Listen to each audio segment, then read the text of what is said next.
Ranking Member Rogers and distinguished members of the committee, it is my honor to appear before you today. Before I begin, I want to note that our department has many missions. Our people work tirelessly every day, around the clock, to strengthen the safety and security of the American people against terrorists, transnational criminal organizations, hackers, rogue nation states, natural disasters, and more. I want to applaud them always for their extraordinary vigilance in protecting us all from persistent and emerging threats. But today I want to focus on one core mission in particular, our duty to secure our borders. This is one of the highest priorities of our president, this administration, and my department. Indeed, it is among the most fundamental responsibilities of any sovereign nation. I want to start by stressing that our country remains a beacon of hope, freedom, and opportunity to the world. We welcome more immigrants, temporary workers, and foreign travelers every year than any other nation on earth. Each year, more than 1 million people become lawful permanent residents of the United States. Legal immigration has been a bedrock of this country. We want to strengthen legal immigration and welcome more individuals through a merit-based system that enhances our economic vitality and the vibrancy of our diverse nation. We also will continue to uphold our humanitarian ideals. But illegal immigration is simply spiraling out of control and threatening public safety and national security. We face a crisis, a real, serious, and sustained crisis at our borders. We have tens of thousands of illegal aliens arriving at our doorstep every month. We have drugs, criminals, and violence spilling into our country every week. And we have smugglers and traffickers profiting from human misery every single day by exploiting people who are seeking a better life, deceiving them about our laws, and fueling everything from sexual slavery to child exploitation to the smuggling of illicit goods. Make no mistake, this chain of human misery is getting worse. Yesterday, we announced that the numbers of apprehension at our southern border have spiked again, substantially. Since late last year, we have been seeing 50,000 to 60,000 migrants arrive at our southern border each month. But in February, we saw a 30% jump over the previous month, with agents apprehending or encountering nearly 75,000 aliens. This is an 80% increase over the same time last year. And I can report today that CBP is forecasting the problem will get even worse this spring as the weather warms up. The projections are dire. The agency is now on track to apprehend more migrants crossing illegally in the first 6 months of this fiscal year than the entirety of FY17. And at the current pace, we are on track to encounter close to 1 million illegal aliens at our southern border this year. Our capacity is already severely restrained, but these increases will overwhelm the system entirely. This is not a manufactured crisis. This is truly an emergency. What's different about the current migrant flows, and this is important, is not just how many people are coming, but who is arriving. Historically, illegal aliens crossing into the United States were predominantly single adult males from Mexico with no legal right to stay, and who we could quickly detain and remove within 48 hours. But in recent years, we have seen the numbers of vulnerable populations, children and families, skyrocket. Over 60% of the current flow are family units and unaccompanied alien children, and 60% are non-Mexican. Because of outdated laws, misguided court decisions, and a massive backlog of cases, we are often forced to release these groups into the United States, and we have virtually no hope of removing them in the future. And importantly, our ability to help those truly in need is severely limited. The vast majority of these individuals are from Central America.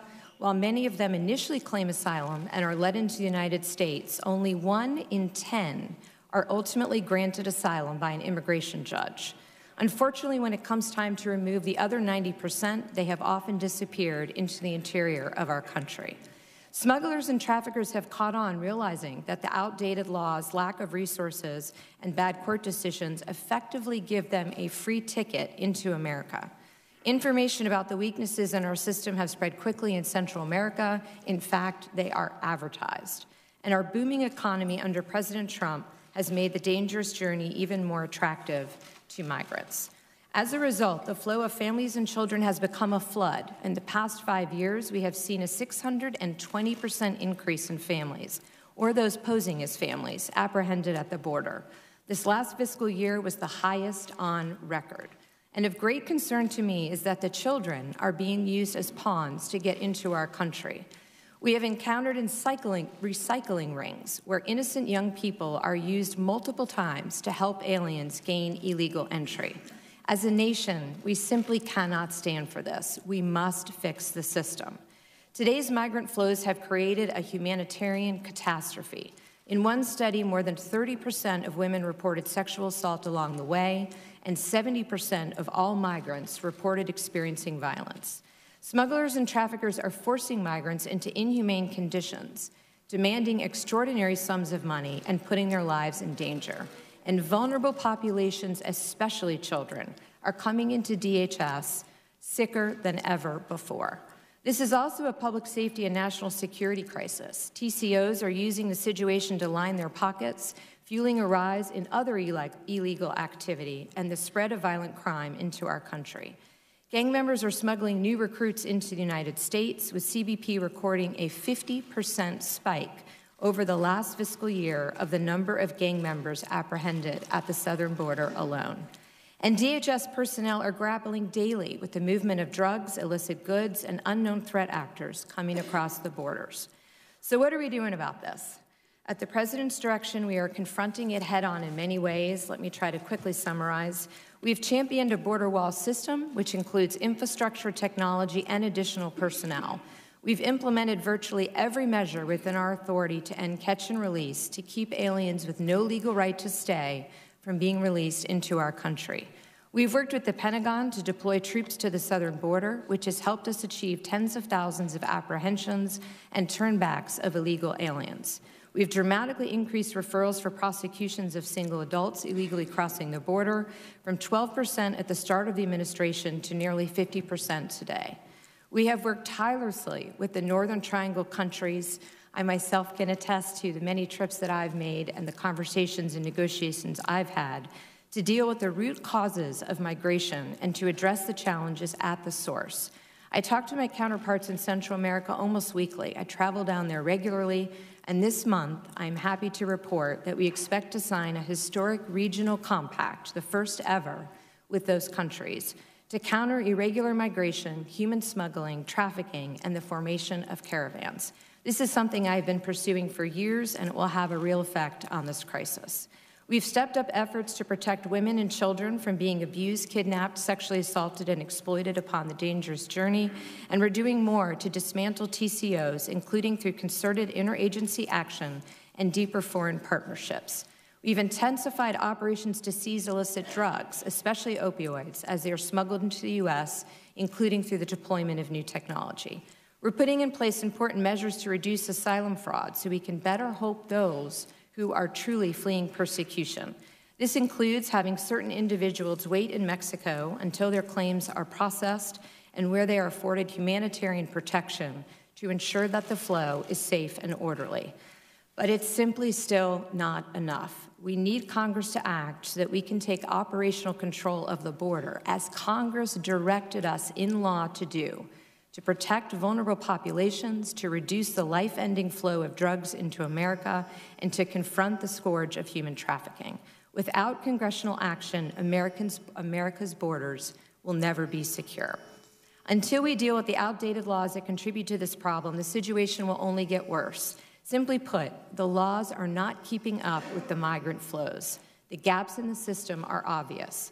Just as laws must be revised to address technological advances and emerging threats, so too must the laws be changed to address vastly different circumstances at the border. If migrants arrive with children, we can only detain them for days and then we have to release them. Even when they have no legal right to stay, we cannot keep them together as a family. Please summarize your statement. Please. So what do we need? We need Congress to change the law to promote family unity, to ensure the safe and prompt return of UACs back to their home countries, and to close loopholes that allow dangerous criminals to get released into our communities. I'm happy to, in response to questions, talk more about our activities with the Northern Triangle, but I would just like to conclude my remarks by asking for Congress to work with me. I'm happy to meet with anyone that has a suggested solution. No rational person would design an immigration system like we have today. It's dangerous for Americans, it's dangerous for migrants, it undermines our nation's values, and it fails to uphold our fundamental obligations to the American people. Although we may disagree on solutions, I hope there can be a consensus that the current system isn't working and that this is an emergency we must address together. I look forward to your questions. Thank you, Chairman.